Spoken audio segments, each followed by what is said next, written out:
ओम सभी को शुभ नमस्ते सज्जनों। आज हम यजुर्वेद के 19वें अध्याय का पहला मंत्र जिसका हम स्वाध्याय करने जा रहे हैं और उसमें प्रभु क्या कह रहे हैं कि पति पत्नी को मिलकर स्नेह से व्यवहार करना चाहिए आपस में और उनको खान पान सदा अच्छा रखना चाहिए। जब वो मिलकर व्यवहार परस्पर प्रेम पूर्वक करेंगे तो उनकी संतान भी ऐसी ही होगी और संतान स्वस्थ तभी होती है जब पति पत्नी स्वस्थ होते हैं। यदि पति पत्नी अस्वस्थ होंगे, बीमारू होंगे, रोगी होंगे, कमज़ोर होंगे, ग्रस्त होंगे तो ऐसी अवस्था में संतान भी ऐसी होगी और ऐसी संतान होगी तो राष्ट्र में बीमारों की संख्या बढ़ जाएगी और बीमारों की संख्या बढ़ेगी तो राष्ट्र बीमार हो जाता है। ऐसे बीमारू राष्ट्र कभी तरक्की और उन्नति नहीं करते। इसलिए वेद मंत्र में कहा है कि पति पत्नी को अपने स्वास्थ्य का ध्यान रखना है। यदि उनका स्वास्थ्य अच्छा होगा तभी अच्छी स्वस्थ संतान होगी और स्वस्थ संतान होगा तो राष्ट्र जो है स्वस्थ और मजबूत होगा, उन्नत होगा। तो आइए मंत्र में क्या लिखते हैं ऋषि जी व्याख्या में। नंबर 1, प्रभु कहते हैं कि स्वाद युक्त वाणी वाली तुझ सुरा को स्वाद युक्त वाणी वाली सोम के साथ उत्तमता से युक्त करता हूँ। तुझ सुरा को अर्थात पत्नी को यहाँ सुरा बोला है और पति को सोम बोला है तो उनके साथ तुझे जोड़ता हूँ। अर्थात हमारे समाज में ये कहावत भी है, ये प्रथा भी है, ये बोलचाल में भी आता है कि जोड़े तो ऊपर से बन के आते हैं। अर्थात जोड़ों का निर्धारण परमात्मा करते हैं। किसको किसकी पत्नी बनना है, किसको किसका पति बनना है, वो सारे रिश्ते परमात्मा के यहाँ ही तय हो जाते हैं। किसको कितना जीना है, किसको स्वस्थ रहना है, किसको कैसा रहना है, किसको विवेकशील होना है, ये सारे रिश्ते परमात्मा के यहाँ तय होते हैं। तो उसी की बात यहाँ वेद मंत्र कर रहा है। तो आइए, पत्नी को सुरा बोला है और पत्नी को सोम बोला है। अर्थात पुरुष सोम है, स्त्री सुरा।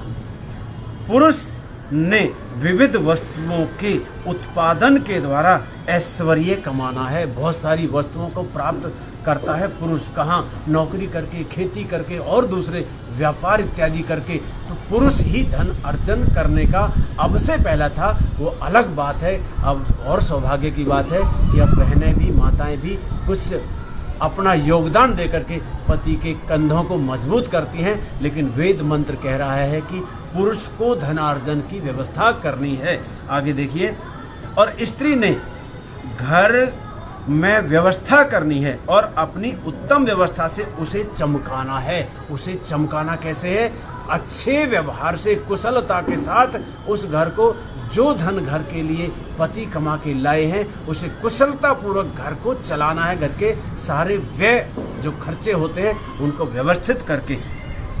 स्वाद्वी सुरा को मैं स्वादु सोम के साथ जोड़ता हूँ। अर्थात मधुर वाणी, स्वाद्वी अर्थात जो स्वाद आए, जिसकी वाणी को सुनने में मधुर वाणी वाली ऐसी सुरा को मैं मधुर सोम से जोड़ता हूँ। ये वेद मंत्र कह रहा है कि स्वाद्वी जो सुरा है उसको मैं मधुर सोम वाले से जोड़ता हूँ, दोनों को संयुक्त करता हूँ, दोनों को एक हृदय बनाता हूँ। अर्थात पति पत्नी का शरीर दो होते हैं लेकिन हृदय एक हो जाता है, विचारधारा एक हो जाती है। ऐसी ये मंत्र भी कह रहा है, स्वादु सोम से जोड़ता हूँ। अर्थात मधुर वाणी वाली पत्नी को मधुर वाणी वाले पति से संयुक्त करता हूँ, जोड़ता हूँ।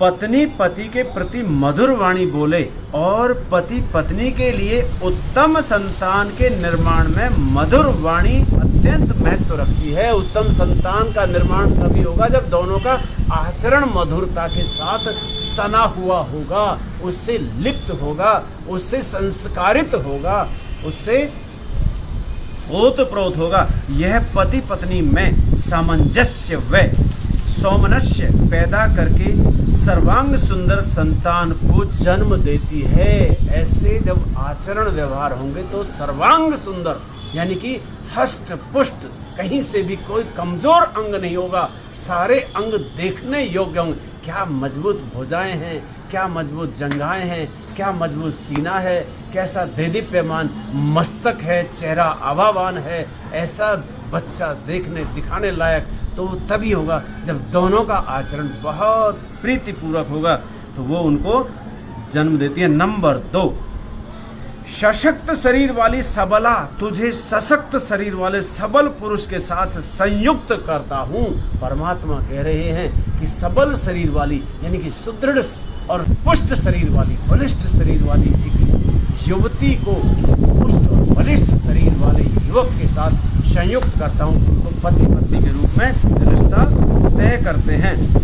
पति पत्नी अशक्त होंगे तो संतान भी मरियल सी ही होगी। पति पत्नी दोनों बीमारू होंगे, अशक्त से होंगे तो संतान मरियल सी होगी। वो फिर कहीं तीर नहीं चलाने वाली, वह भी ऐसी ही होगी। इसलिए उनको सशक्त होना बहुत आवश्यक। नंबर 3, रोग रूप मृत्युओं से रहित तुझको निरोग पति से संयुक्त करता हूँ। यानी कि रोग में मनुष्य, बीमारी में मनुष्य रोज मृत्यु को प्राप्त होता है। वो रोज परमात्मा से प्रार्थना करना, हे परमात्मा इससे तो मुझे उठा ले, हे परमात्मा मुझे तो इससे तो मृत्यु दे दे, हे परमात्मा इससे तो मैं जहर खा जाऊँ। इस तरह की जो बातें होती हैं निराशाजनक और मरने गिरने की बातें, वो रोग वाला व्यक्ति ही करेगा। मजबूत और सुदृढ़ और अच्छे आचरण वाला, अच्छे विवेकशील मस्तिष्क वाला ऐसी कभी भी बातें हीनता की नहीं करेगा। माता पिता का रोग संतानों में भी जाकर राष्ट्र में रोगियों की संख्या को बढ़ाएगा। यदि माता पिता रोगी होंगे तो अनुवांशिक दृष्टि से, यानी कि जिसे हम वंशानुगत बीमारी कहते हैं, जो पिता में थी तो पुत्र में आ गई, माता में थी तो बेटी में आ गई, दादी में थी तो पोती में आ गई, दादा में थी तो पौत्र में आ गई। इस तरह से वंशानुगत बीमारियां हो करके और राष्ट्र बीमारू हो जाता है। यह वेद मंत्र कह रहा, मैं नहीं कह रहा। माता पिता का रोग संतानों में भी जाकर राष्ट्र में रोगियों की संख्या को बढ़ाएगा। स्मृतिकारों ने इसी से विशिष्ट बीमारियों में विवाह का निषेध कर दिया है। महर्षि दयानंद जी सरस्वती के द्वारा रचित सत्यार्थ प्रकाश में बहुत खुले ढंग से लिखा है स्वामी जी ने कि बीमारू संतान होंगी। अगर बहुत तरह की ऐसी बीमारी, टीबी इत्यादि, तपेदिक इत्यादि बहुत सारी ऐसी घातक बीमारियां यदि माता पिता में होती हैं तो वो संतानों में भी आती हैं। वह सत्यार्थ प्रकाश नाम के ग्रंथ में बहुत अच्छे से आने वाले समय में सत्यार्थ प्रकाश के भी इसमें कुछ हम जो खास चिन्हित जो विषय होंगे उनको रखेंगे, तो आने वाले समय में वो भी आपको पढ़ने को मिलेगा। नंबर 4, अत्यंत माधुर्य युक्त व्यवहार वाली तुझे माधुर्य युक्त पति से संयुक्त करता हूँ। ये परमात्मा कह रहे हैं कि तो ऐसे आचरण वाले पति पत्नी को मैं इकट्ठा करता हूँ, उनके रिश्ते जोड़ता हूँ।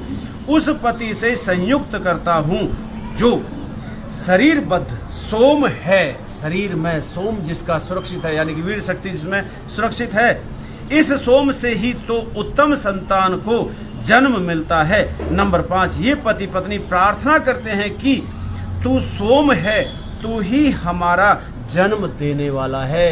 वीर शक्ति से ही मनुष्य का जन्म होता है और उसी को सोम शक्ति कहा गया है। वो जिनका संरक्षित होगा, जो वासनाओं में लिप्त नहीं होंगे, तो उनसे ऐसी संतान पैदा होने की कामना की जाती है। तू प्राणापान के लिए परिपक्व हो।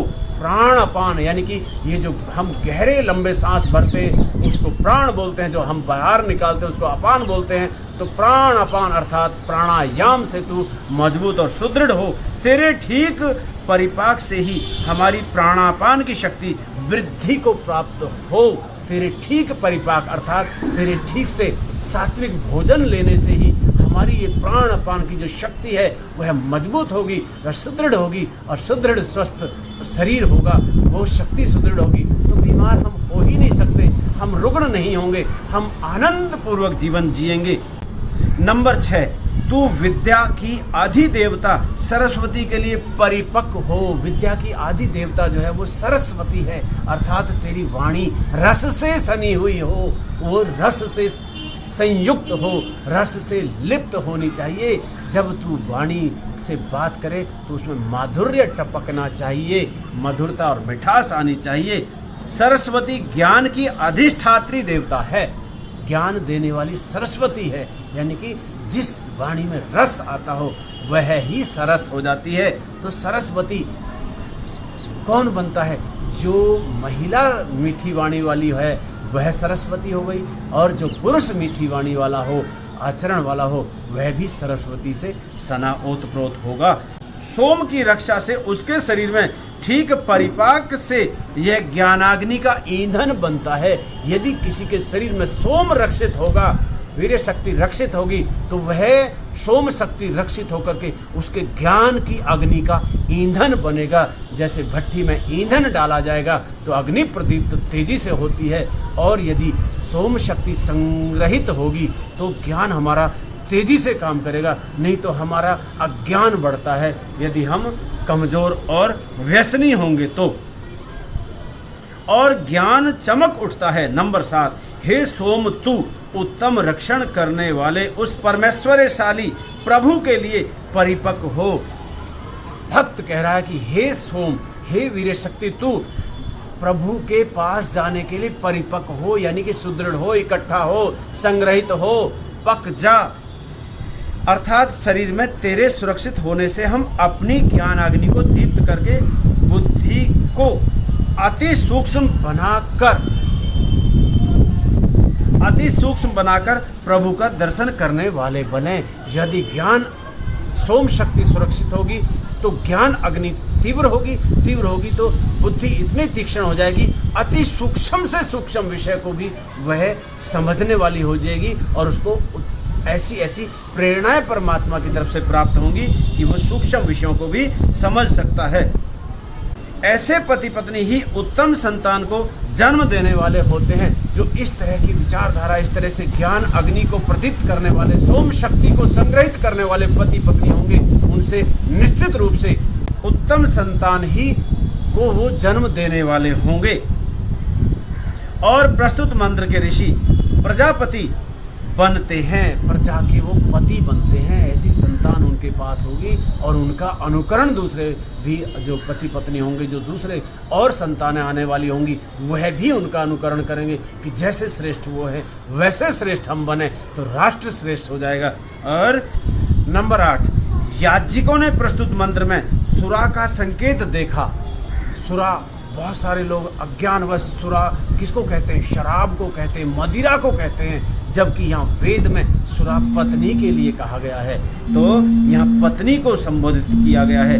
परंतु शराब को अनृतम पापमा तमह सुरा, पाप शराब तो अनृत की ओर ले जाने वाली है, वो हमें सत्य की ओर नहीं ले जाएगी, वो हमें बुरे कर्मों में प्रवृत्त कराएगी, पापों की ओर प्रवृत्त करेगी, तो वह हमारे योग्य नहीं है। झूठ, पाप व अज्ञान के रूप में देखने वाली वैदिक संस्कृति शराब का ऐसा वर्णन नहीं मान सकती। शराब को ऐसा वर्णन जो है वैदिक संस्कृति नहीं मान सकती। वैदिक संस्कृति जैसे वेद में लिखा है कि पत्नी को सुरा है, तो वो सुरा पत्नी को मानते हैं।